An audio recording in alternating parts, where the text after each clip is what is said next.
it was time for me to do something major. I wanted to put 4 songs together and drop a tape, like put out a tape.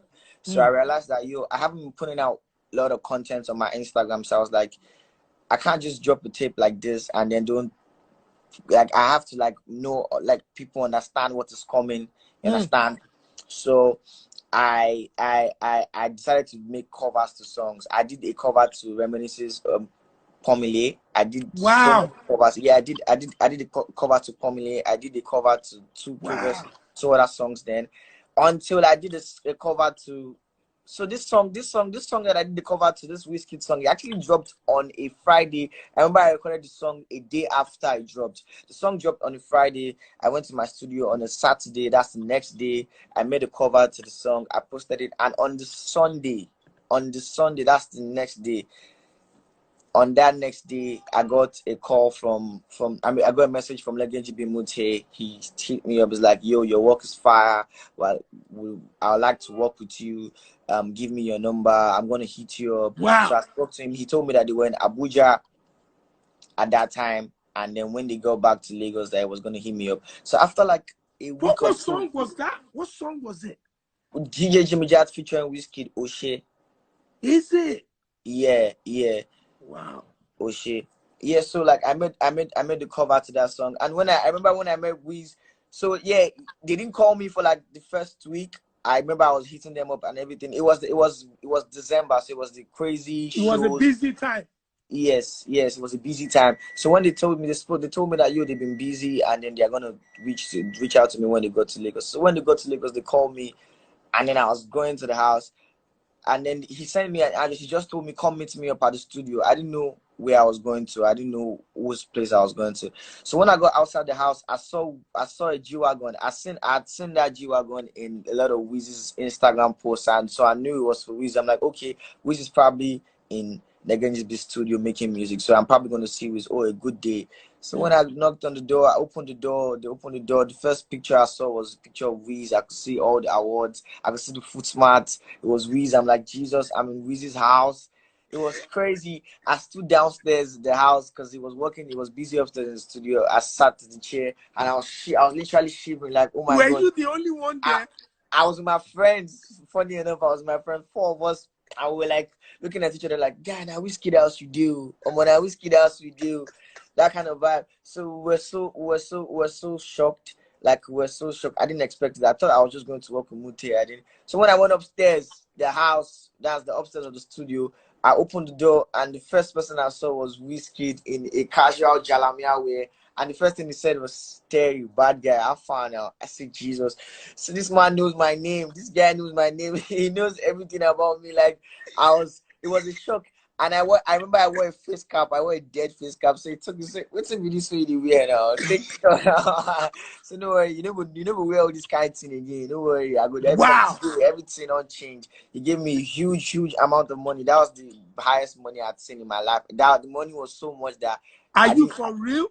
Yeah, that day he gave me so much money. I didn't go home to my house. I'm like, Mommy, you know what? I'm not coming home again. I'm not coming home again. It was so much money. And then after I gave me that money, it took like 2 weeks. I was calling them because they were supposed to call me like the next day after I went. So after that day, they didn't call me. I was wondering, did I do something wrong? Did I say something wrong? Didn't they like me? Did something bad happen? 1 week, 2 weeks, I'm like, Jesus, I really need to go to church now to go pray.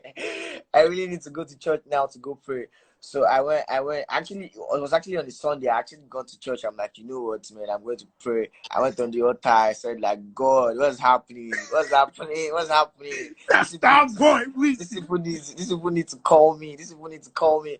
So when I go back from church, I didn't go home. I went from church to my studio. I remember I was telling my guys, like, yo, I'm tired, man. These guys have not called me for like 2 weeks and I don't know what's happening. Wow. So I remember I left my phone in the studio and then I went outside the house to pee. And then when I came back in the house, my guys was like, yeah, Alpha, you know who just called you now? I say, who? I said, Mutay, Legendary Mutay. I'm like, for real? I was just trying to call him back and I got a text and it's like, do you want to come to the house today? Pull up if you can. Please come alone. I'm like, because and then I realized that the first time I went to too much people because too many men. we're actually like 5. So I got the dream. I'm like, okay, yeah, sure. I'm not gonna go with anybody. I'm just gonna go with the guy that's gonna take me. So when I got to the house, I met Wiz. That was for the second time I met Wiz. It was doing this pedicure downstairs the house. He's like, yo, Legendary Mutay is upstairs, and we'll be making music, and I want you to go listen to one. I just recorded something. I want you to go listen to it. And I was like, wow. You know when Wizkid says go listen to a song, I'm like, Jesus. I was telling my guys, do you guys think I can do this? Yes. And all of them were like, yeah, just do it, like free your mind. So when I got in the studio, Legendary Mutay just played me the song, and it was Soco. It was the hook and the chorus of Soco, and I was listening to it. I'm like, God. And then Wiz just came to the studio and he's like, yo, bro, do something. And then he sat right behind me, and I Pressure. was like, yeah, I was like, I didn't know how to do. Then I think he noticed that I was a bit pressured, so he stood up and he left the studio. And in like 20 minutes, when he go back to the studio, I'd already done the verse. And then he just came to the studio. When he opened the door to the studio, Legendary Mutay was dancing to it, and he was really like shouting like, "Hey, this is mad!" And then I was like, for real, is this mad? Like I was asking my friends, like I didn't know, like I was like, bro, it makes sense. Like, bro, this thing we go mad. I said, no, that one out. So I went home.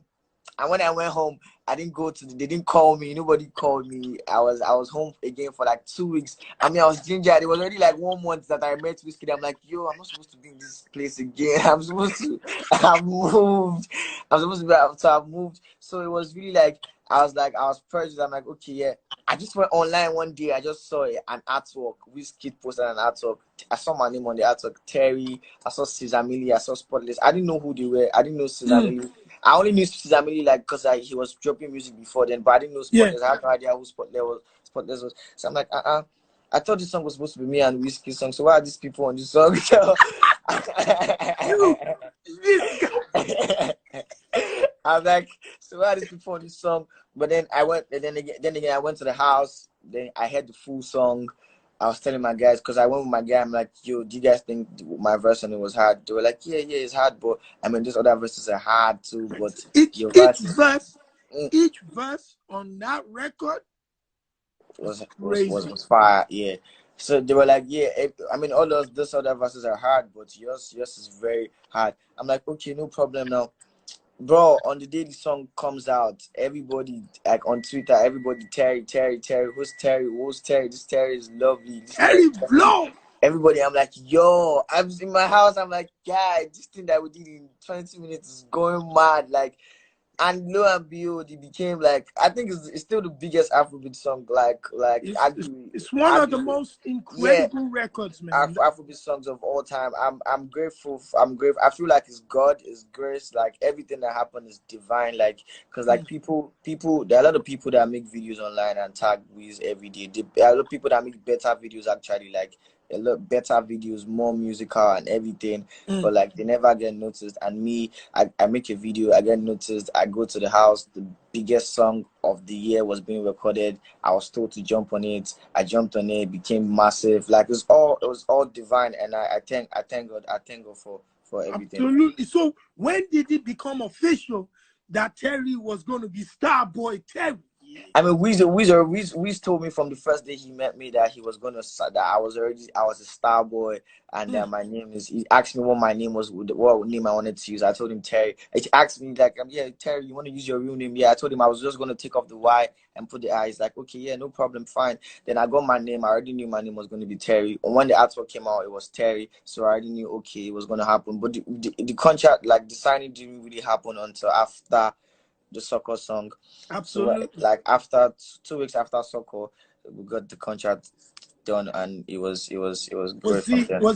Was there a situation where you had to go and meet the boss and sit down and did he kind of like talk to you about the industry?